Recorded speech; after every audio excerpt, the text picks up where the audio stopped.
Retro My Girl is the name of the band, and the song that has just come out is called Babe. So we're going to be having a little listen to this now. It came out 30 minutes ago, 157 views. Credit to them. They've got nearly 7,000 subscribers. It's great to see bands like this who are on the up, on the rise. And I'm really excited to see what we get from this. Now, this is a band who I heard a couple of times before on our Twitch streams. And I must say, I just kind of like the energy. Good sort of melodic rock energy going on there. A bit of a punk kind of urgency to what they were doing as well. But I'm interested to see where we go with this one. I've got to be honest, I listen to so many bands that I haven't got like an in-depth reference of all of their songs. So I'm still kind of learning their sound. But anyway, let's get used to it. I think they're still relatively new as well. Retro My Girl, the song is called Babe, as I say. And so let's just get straight into listening. And hopefully enjoying. My babe, my babe, いつまでも君と君と It's very pretty. Oh, this is going to be a fun kind of song. I wonder whether it's called Babe. Is that going to be in a rock and roll way or in a sad melodic way? 君に恋して携帯を開くときに初めてときめきが画面上で光ったよ君に恋してクローゼット開け You already see they're having fun with it, and I love that when you get that in a music video. The band enjoying themselves. Very bouncy so far.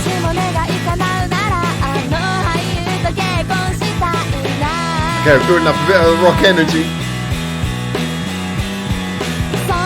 Love that little walking bass line there. No idea where it's going to go in the chorus though. Here we go.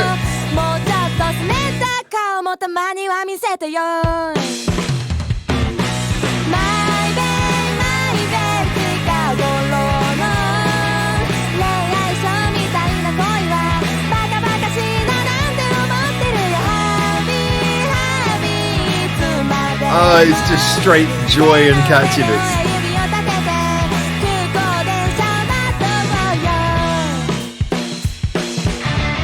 Oh, I love that little fill there. That was beautiful.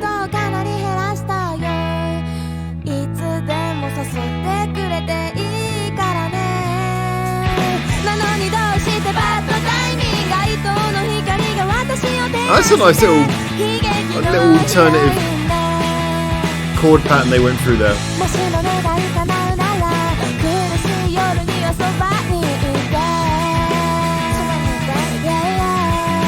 Yeah, they're changing up like the bass lines and the chord patterns just they go. Just little changes to keep it fresh.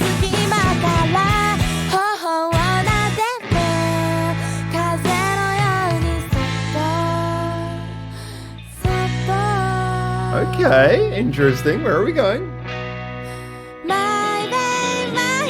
Ah, okay. That was a nice little turn in the song there.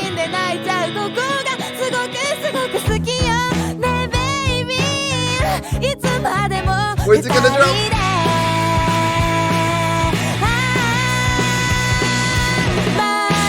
There we go.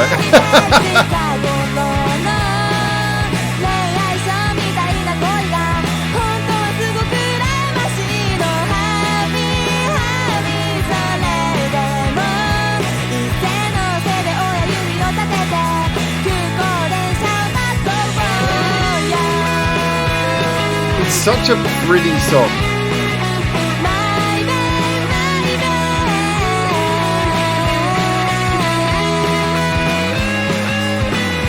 And I love the fact that the joy is so well conveyed, both in their performance, in the way it's written, but also in the video as well. It's like it should be said before we get on to talking about the song, there's a lot of like individual scenes in that video, and so you can tell it took time. They put that together, they really thought it through, that had been storyboarded nicely, so I love the fact the video was actually really sweet as well. But the song, it was nice, wasn't it? Alright, this was just a bundle of joy. Now, the first thing to say here is that whenever we look at songs like this, you've got to kind of say, what is it going for? And this is definitely going for that kind of rock and roll, kind of a bit of an old school vibe to it. You know, it's got a little bit of a tripleted sort of bouncy beat there. It's very swing sort of beat. And, you know, as a result, you've got a fairly simple arrangement. You know, the guitar and bass are following each other for the best part. There's some nice little walking parts in the bass, like I mentioned in the pre-chorus, where it sort of set itself apart. So there is a little bit of creativity going in there. But most of all, this is a fairly simple rock and roll song. And so the question is, does it work on that basis? And I would say for 3.5 minutes of a simple rock and roll song, this is very effective. And I think one of the reasons why this works so well, I mean, the chorus is very simple, kind of traditional, it's the kind of rock and roll chorus you could just make up singing along with your friends after a couple of drinks. It's like that nice kind of simple, easy, accessible chorus. But it makes it worthwhile by building it up to it so well. So the first verse, pre-chorus, chorus, nice and simple. And then the second one, we come back, we have the verse, changes a little bit, a few extra sort of different chord patterns coming in there, just, you know, deviating a little bit the second time around. But then it just starts to sort of move away and you get this, it's almost a bridge, just the way that the song sort of deviates away at this end of the second verse and starts moving into a different direction. And I love that. It's almost like you don't get this pronounced sudden bridge. The song just kind of slowly moves away and sort of builds up a tension, breaks down, and you get that lovely section all the way up to the beginning. You've got this bit here is really where it becomes pronounced, and it's like... And the song, it's a lovely image. The song just sort of slows down, and you just feel like the song's just, instead of building up to the second chorus like you'd usually expect in a traditional rock and roll song structure, you know, verse, chorus, bridge, chorus. This song just sort of goes from the second verse and sort of deviates, breaks down, goes into this bit, and then you're like, oh, it's building up a little bit of tension. Where's the chorus? Where's the chorus? And then...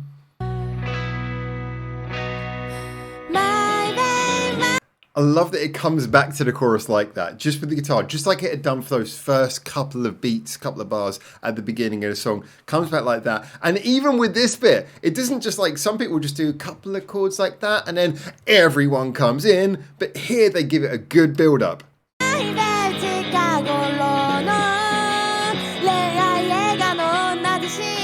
long time there, and then... Still, it stayed. It's like they've added the bass and the drums, but taken away the guitar. The vocal is increased in pressure, so you can feel that we are still building up, but the song's remained kind of in that sort of hunkered down, ready, not quite ready to drop the big explosive crescendo on you yet. And you could just sort of feel the tension to keep it going. They've transferred from the guitar to now just the bass and the drums, which of course there's now more. But still, you're still in that position where the song is still sort of holding back. And then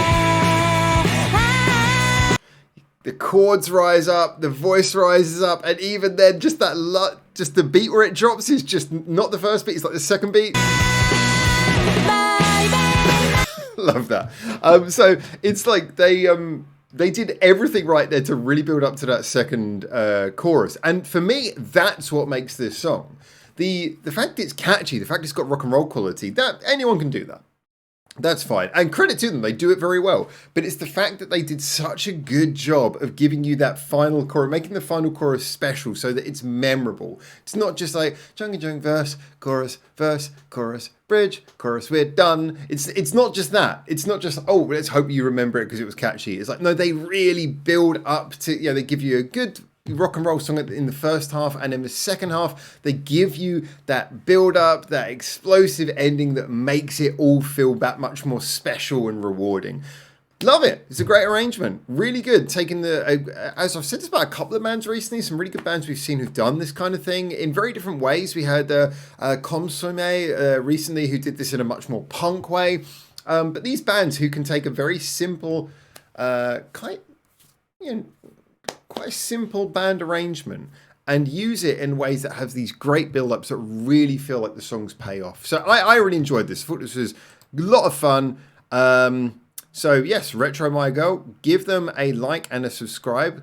I only got 43 likes in this video. They deserve more. You're getting more than one a minute. They deserve more.